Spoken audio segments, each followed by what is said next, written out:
শুভ্রের এই অমোঘ ভালোবাসায় মাখানো জবাবটা শোনা মাত্র হৃদির পুরো মনটা এক অপার্থিব সুখে ভরে উঠল।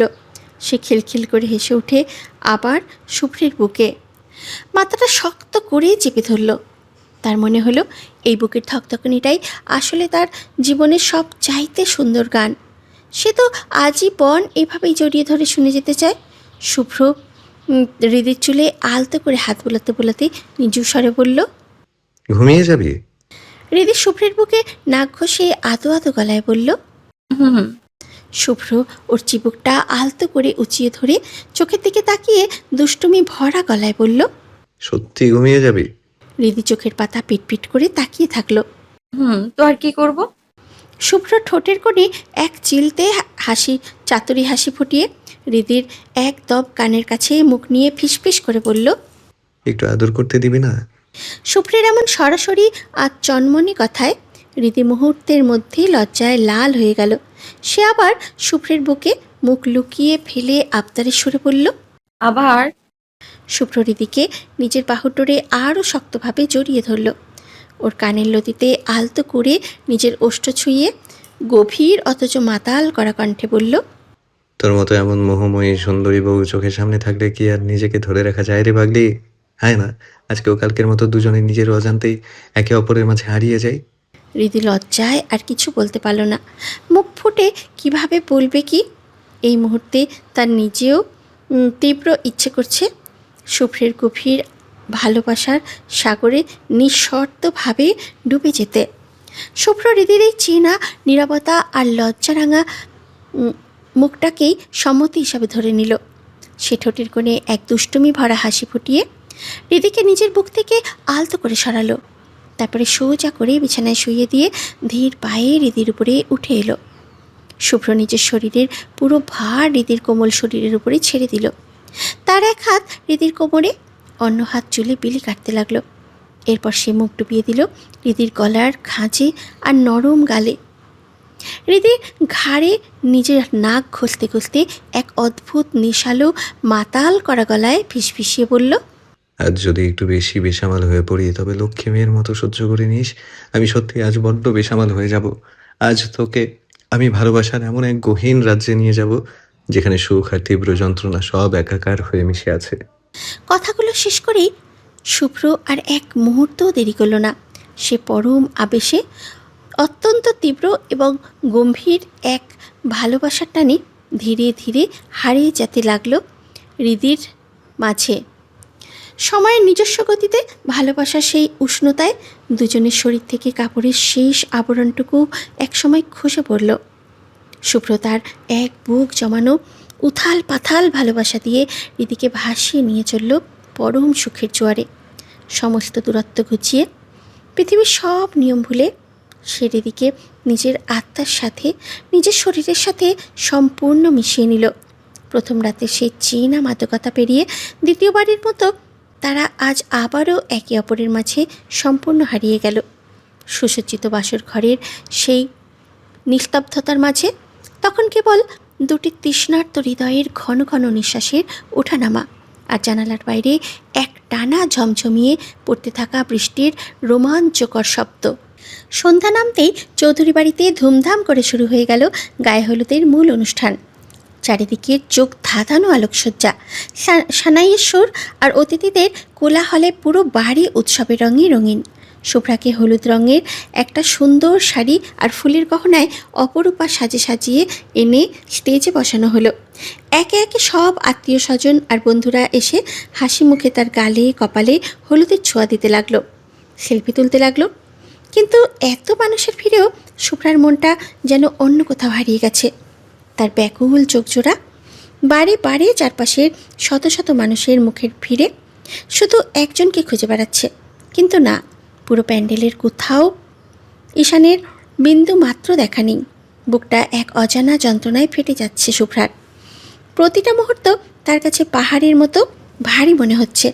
অন্যদিকে বাড়ির এক কোণে পাখির অবস্থা বড্ড খারাপ। মেয়েটা যেন কান্নার সাগরে ভেসে যাচ্ছে। কেঁদে কেঁদে তার চোখজোড়া ফুলিয়ে লাল করে ফেলেছে। সে কেন এভাবে কাঁদছে? কার জন্য তার এই বুকফাটা আর্তনাদ, তা এই মুহূর্তে এক চরম রহস্য। তবে এই কান্নার পেছনের অজানা গল্পটা যদি কখনো সুযোগ আসে, তবে নিশ্চয়ই খুঁজে বের করা যাবে। রাত ঠিক 12টার দিকে গায়ে হলুদের অনুষ্ঠান শেষ হলো। মেহমানরা বিদায় নিলে শুভ্রা অত্যন্ত ক্লান্ত আর ভাঙা শরীর নিয়ে নিজের রুমে ফিরে এলো। কিন্তু রুমে পা রাখতেই হুট করে তার মনের ভেতরে অদ্ভুত এক অনুভূতি হলো। তার সিক্স সেন্স যেন জানান দিল, ছাদে কেউ একজন আছে। কেন জানি তার মন বলছে এই মুহূর্তে ঈশান ঠিক ছাদের ওপরেই দাঁড়িয়ে আছে। যেই ভাবা সেই কাজ। শুভ্রা আর এক সেকেন্ডও দেরি করলো না। সে দ্রুত পায়ে হেঁটে এক ছুটে ছাদে চলে গেল। ছাদের দরজা ঠেলে বাইরে আসতেই শুভ্রা সারা শরীর থমকে গেল। ঠিক যা ভেবেছিল তাই। রাতের মৃদু বাতাসে চাঁদের আলোয় ছাদে ঈশান রেলিংয়ের সামনে একদম সোজা হয়ে নিচের অন্ধকারের দিকে তাকিয়ে দাঁড়িয়ে আছে। শুভ্রা নিজের চঞ্চল নিঃশ্বাসটুকু চেপে ধরে ধীরে ধীরে এগিয়ে গেল। তারপরে ঈশানের ঠিক পেছনে গিয়ে থমকে দাঁড়ালো। বুক ঠিপ ঠিপ করছে তার। কাঁপতে থাকা ঠোঁট দুটি কোনো রকমে আলতো করে ভাগ করে ডেকে উঠল, ঈশান ভাইয়া। শুভ্রার কণ্ঠস্বর শুনে ঈশান কিন্তু বিন্দু মাত্র চমকে উঠল না। তার শরীরী ভাষা দেখে মনে হলো সে আগে থেকেই জানত যে শুভ্রা এই মাঝরাতে তার খোঁজে ঠিক ছাদে ছুটে আসবে। সে উল্টো দিকে মুখ করে শুভ্রার দিকে না তাকিয়ে একদম শান্ত অথচ ভারী গলায় বলল, কিছু বলবে? শুভ্রা এক পা এগিয়ে এসে ভাঙা গলায় জিজ্ঞাসা করল, আমার বিয়ে হয়ে গেলে আপনি খুশি হবেন ঈশান ভাইয়া? এই একটা প্রশ্নে হুট করে ভেতরের কোনো এক গহীন কোণে প্রচণ্ড চমকে উঠল ঈশান। কিন্তু সে নিজের ভেতরের উথাল পাথাল ঝড়, নিজের সব কিছু বুকের গভীরতম প্রকোষ্ঠে শক্ত করে চাপা দিল। তারপরে ধীর পায়ে শুভ্রার দিকে ঘুরে দাঁড়ালো। পেছনের রেলিংয়ে হালকা হেলান দিয়ে দুই হাত প্যান্টের পকেটে ঢুকিয়ে সে শুভ্রার হলদে রাঙা মুখের দিকে তাকালো। ঠোঁটের কোণে এক চিলতে কৃত্রিম হালকা হাসি ফুটিয়ে বলল, বসের পর এই পৃথিবীতে যদি কাউকে সব থেকে বেশি আপন চোখে দেখে থাকি, সেটা তুমি শুভ্রা। আর আমি কি না তোমার বিয়েতে খুশি হব না?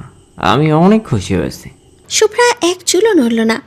সে ঈশানের সেই গভীর রহস্যময় চোখের দিকে সোজা তাকিয়ে থেকে দৃঢ় গলায় বলল, কিন্তু আমি তো আপনার মুখে এই মিথ্যা হাসি দাঁড়ালে আপনার চোখে অন্য কিছু দেখছি। ঈশান এক পলক চোখ সরিয়ে নিয়ে আবার তাকালো। তারপরে অবহেলা করার ভান করে বলল, তাই কি দেখছো শুনি? ভালোবাসা, আর বিশ্বাস, আর ভরসা, আর সম্মান।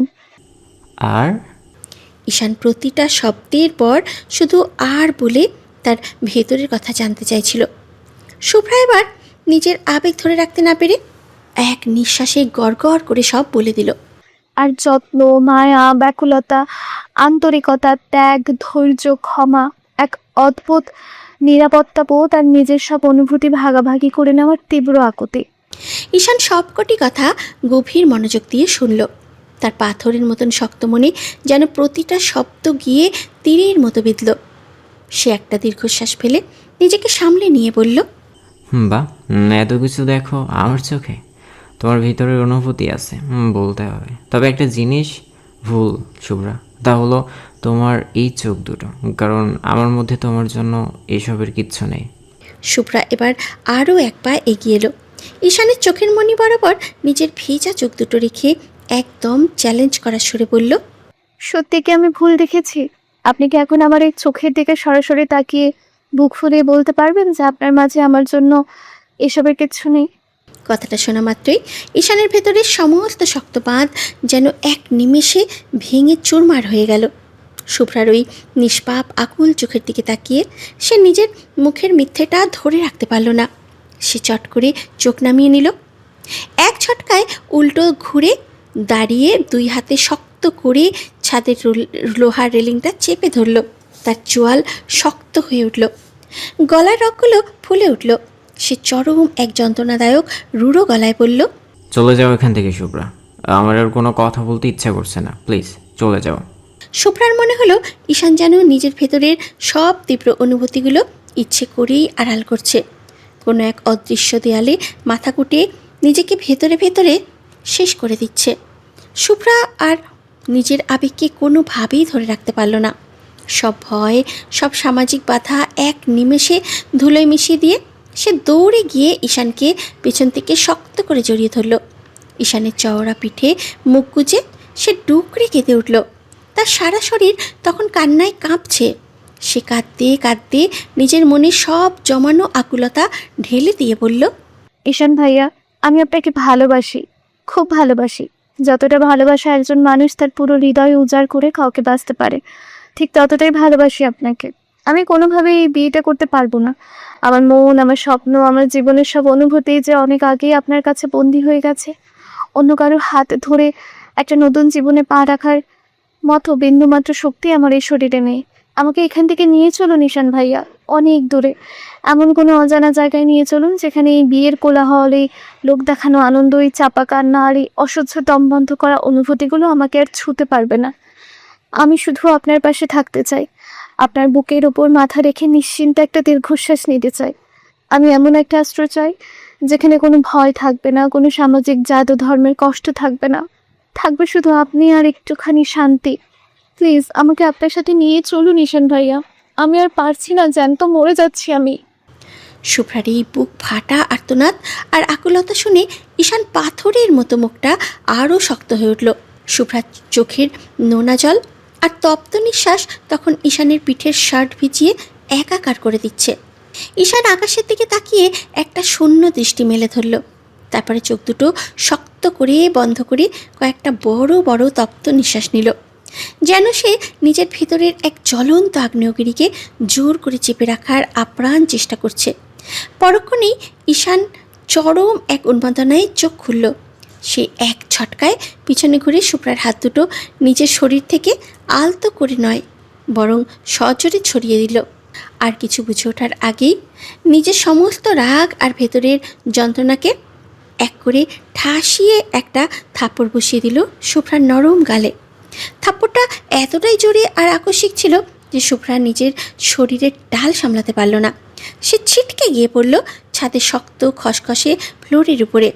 পড়ে যাওয়ার সময় তার কনুইটা ফ্লোরের সাথে ঘষা খেল, আর সে ব্যথায় তীব্র চিৎকার করে উঠল। শুভ্রা এক হাত দিয়ে নিজের কনুই আর অন্য হাত দিয়ে গালে চেপে অবিশ্বাস্য চোখে ঈশানের দিকে তাকালো।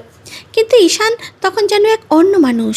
শোকে আর যন্ত্রণায় পাগলের মতো হয়ে সে শুভ্রার দিকে তাকিয়ে চিৎকার করে উঠল, এখন মুখে যে কথাটা বললে, এই নোংরা কথাটা যদি নেক্সট টাইম আর কোনো দিন তোমার মুখে শুনি, তবে তুমি আর কোনো দিন এই দুনিয়ায় ঈশানের মুখ দেখতে পারবে না। মনে রেখো এটা। আমি এতদিন তোমার সাথে হেসে ভালোবেসে কথা বলেছি বলে তুমি আমার মাথায় চড়ে বসতে চাইছ? কি পেয়েছোটা কি তুমি? কি আমাকে? আমি কি মানুষ নই? আমার কি নিজের কোনো জীবন নেই? যা ইচ্ছা হয় একবার এসে আমার সাথে দুষ্টুমি করো, আর এখন এসে এসব ফালতু আবল তাবল কথা বলতেছো। আমার জাস্ট এই মুহূর্তে তোমাকে একদম সহ্য হচ্ছে না শুভ্রা। আমার চোখের সামনে থেকে এখনই দূর হও তুমি। Get out from here. Shubhra কিছুক্ষণ অশ্রু ভেজা চোখে ঈশানের দিকে স্তব্ধ হয়ে তাকিয়ে রইল। ঈশান তাকে এত জোরে থাপ্পড় দিয়েছে, এতে তার মনে বিন্দু মাত্র কোনো ক্ষোভ নেই, কষ্ট নেই। এটা নিয়ে তার কিছুই যায় আসে না। সে শুধু অপলক দৃষ্টিতে ঈশানের ওই লাল হয়ে যাওয়া চোখের দুটোর দিকে তাকিয়ে আছে, যা চোখে সে স্পষ্ট কিছু দেখতে পাচ্ছে। যে চোখে লুকিয়ে আছে এক তীব্র হারানোর যন্ত্রণা, এক বুক চাপা কষ্ট আর গভীর ভালোবাসা। ধীরে ধীরে নিজের টলমলে শরীরটাকে কোনো রকমে সোজা করে ফ্লোর থেকে উঠে দাঁড়ালো সে। ব্যথায় আর ক্লান্তিতে শরীরটা যেন আর চলছেই না। মনে হচ্ছে এই বুঝি সে আবার মাথা ঘুরে পড়ে যাবে। শুভ্রা দেয়ালে হাত দিয়ে ভর করে ধীর পায়ে হাঁটতে হাঁটতে আবার ঈশানের একদম কাছে এসে পড়ল। তারপরে ঈশানের চোখের দিকে তাকিয়ে খুব শান্ত ভাঙা গলায় বলল, ঠিক আছে, আমি আপনার চোখের সামনে থেকে চিরতরে চলে যাচ্ছি। তবে যাওয়ার আগে একটা কথা আপনিও খুব ভালো করে শুনে রাখুন। আমি আপনাকে ভালোবাসি। আমার এই ভালোবাসা বিন্দুমাত্র মিথ্যা বা কোনো ভুল নয়। যদি এই সমাজের পরিবারের চাপে এই ভালোবাসার জন্য শেষমেশ আমার প্রাণটাও হারাতে হয়, তবে আপনি প্লিজ আমাকে ক্ষমা করে দিন। ক্ষমা করে দিন আপনাকে এভাবে ভালোবাসার জন্য, আপনার অজান্তেই আপনাকে বড্ড বিরক্ত করার জন্য, আর আমার এই অবুঝ মনের কারণে আপনাকে এত বড় আঘাত দেওয়ার জন্য। ভালো থাকবেন সবসময়। কথাটা বলেই শুভ্রা নিজের গাল বেয়ে গড়িয়ে পড়া চোখের শেষের পানিটুকু হাতের উল্টো পিঠ দিয়ে মুছে নিল। তারপরে এক মুহূর্ত আর না দাঁড়িয়ে উল্টো ঘুরে ছাদ থেকে নিচে নেমে আসার উদ্দেশ্যে পা বাড়ালো। ঈশান পাথরের মতো দাঁড়িয়েও শুভ্রার এইভাবে চলে যাওয়ার দিকে তাকিয়ে রইল। শুভ্রার প্রতিটা পদক্ষেপের সাথে সাথে ঈশানের মনে হতে লাগলো তার ভেতর থেকে যেন আসল প্রাণ পাখিটাই বের হয়ে চলে যাচ্ছে। তার জীবনের একমাত্র আলোটা চিরতরে হারিয়ে যাচ্ছে। শুভ্রা যখন ছাদের দরজার কাছাকাছি পৌঁছে গেল, ঈশান আর কোনোভাবেই নিজের ভেতরের সেই ভালোবাসার ভাতকে ধরে রাখতে পারল না। সব সময় সব বাধ্যবাধকতা আর নিজের তৈরি এক দেয়াল এক নিমেষে ভেঙে চুরমার হয়ে গেল। সে পাগলের মতো দৌড়ে গিয়ে শুভ্রাকে পেছন থেকে সজোরে জড়িয়ে ধরল। শুভ্রার পিঠের সাথে নিজের বুকটা মিশিয়ে আর কাঁধের উপরে মুখ লুকিয়ে ঈশান এবার নিজেই ডুকরে কেঁদে উঠল। আচমকা ঈশানের এই শক্ত বাঁধন আর তার গায়ের চেনা সুবাস পেয়ে শুভ্রা পায়ের গতি থমকে গেল।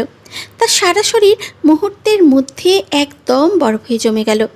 সে যেন বিশ্বাসই করতে পারছে না যে ঈশান তাকে এইভাবে জড়িয়ে ধরেছে। ঈশান শুভ্রার কাঁধে মুখ গুজে রেখেই অপরাধ বোধে ভরা ভাঙা গলায় ফিসফিসিয়ে বলল, I am really sorry Shubhra, I am really sorry. আমি তোমাকে কোনো দিনও মারতে চাইনি। নিজের ভিতরে অসহ্যর রাগের মাথায় হাতটা উঠে গেছে। আমাকে ক্ষমা করে দাও। আমি শুধু চাই তুমি অনেক ভালো থাকো, পৃথিবীর সবচেয়ে বেশি সুখে থাকো। হয়তো হয়তো এইটা আজ আমার জীবনের শেষ দেখা। এরপর আর কোনো দিন আমাদের দেখা হবে কি না তা আমার জানা নেই। তবে তুমি আমার জীবনের এক পরম সুন্দর মধুর অথচ না পাওয়ার স্মৃতি হয়ে থাকবে। আর আমি ঈশান সেই স্মৃতিকেই সারা জীবন নিজের বুকের গভীরে আঁকড়ে ধরে বেঁচে থাকবো। কথাগুলো শেষ করেই ঈশান শুভ্রাকে নিজের বাঁধন থেকে আলতো করে ছেড়ে দিল। সে শুভ্রাকে আর একটা কথা বলার বা তার মুখটা দেখার সুযোগ পর্যন্ত দিল না। এক বুক কান্না আর শূন্যতা নিয়ে ঈশান বড় বড় পা ফেলে ছাদ থেকে নিচে নেমে গেল আর চৌধুরী বাড়ি থেকে সোজা বাইরের অন্ধকারের মাঝে মিলিয়ে গেল। চৌধুরী বাড়ি থেকে এক ছুটে বের হয়ে এসে ঈশান যেন এক জ্যান্ত লাশ হয়ে গেল। চারপাশটা তখন একদম নিঝুম, শুনশান, নিরাপত্তা। মাথার উপরে কালচে আকাশ আর পিচ ঢালা কালো রাস্তা ছাড়া তার এই বুক ফাটা আর্তনাদ শোনার মতো আর কেউ নেই। কিছু দূর গিয়েই নিজের ভেতরে সব শক্তি যেন এক নিমেষে হারিয়ে ফেলল সে। আর দাঁড়িয়ে থাকার ক্ষমতা রইল না তার। মাঝ রাস্তায় ধপ করে হাঁটু কেড়ে বসে পড়ল ঈশান। দুই হাতের তালু একসাথে আকাশপানে মেলে ধরে অবাধ্য চোখের নোনা জল আর বুকের ভেতরে জমানো সমস্ত ক্ষোভ, অভিমান আর তীব্র যন্ত্রণা এক করে সে রাতের আকাশ কাঁপিয়ে এক বুক ফাটা চিৎকার করে কাঁদতে কাঁদতে বলতে লাগলো, হ্যাঁ ঈশ্বর, হ্যাঁ আল্লাহ, আজ আমি তোমাদের দুজনকেই ডাকবো। দুজনের কাছে আজ আমার এই হতভাগা হাতটার শেষ জবাব দিয়ে চাই। আমার জন্ম যদি তোমরা একটা হিন্দু ঘরেই দিলে, তবে কেন আমাকে একটা মুসলমান মেয়ের উপরে এইভাবে উন্মাদের মতো দুর্বল করে দিলে? হিন্দু আর মুসলিমের প্রেম এই সমাজে কখনো এক হতে পারে না। এই নির্মম সত্যটা জানা সত্ত্বেও কেন আমাকে এইভাবে নিষ্ঠুরভাবে সেই মুসলমান মেয়েটার ভালোবাসার জালে আষ্টে পিষ্টে বেঁধে ফেললে? যেই ভালোবাসাটার কোনো ভবিষ্যৎ নেই, যে মিলনের কোনো পরিণতি নেই।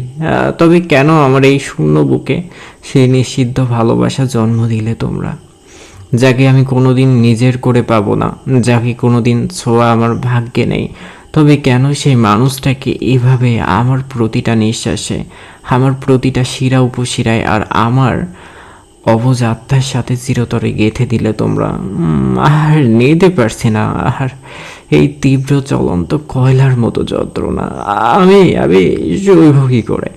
আমি যে পারছি না, আমার এই পাঁজরের ভিতরটা ভেঙে চুরমার হয়ে যাচ্ছে। আমার কলিজা যেন কেউ টেনে ছিঁড়ে ফেলছে। আমার বুকে কতটা কষ্ট হচ্ছে তোমরা উপর থেকে কি কেউ দেখছো না?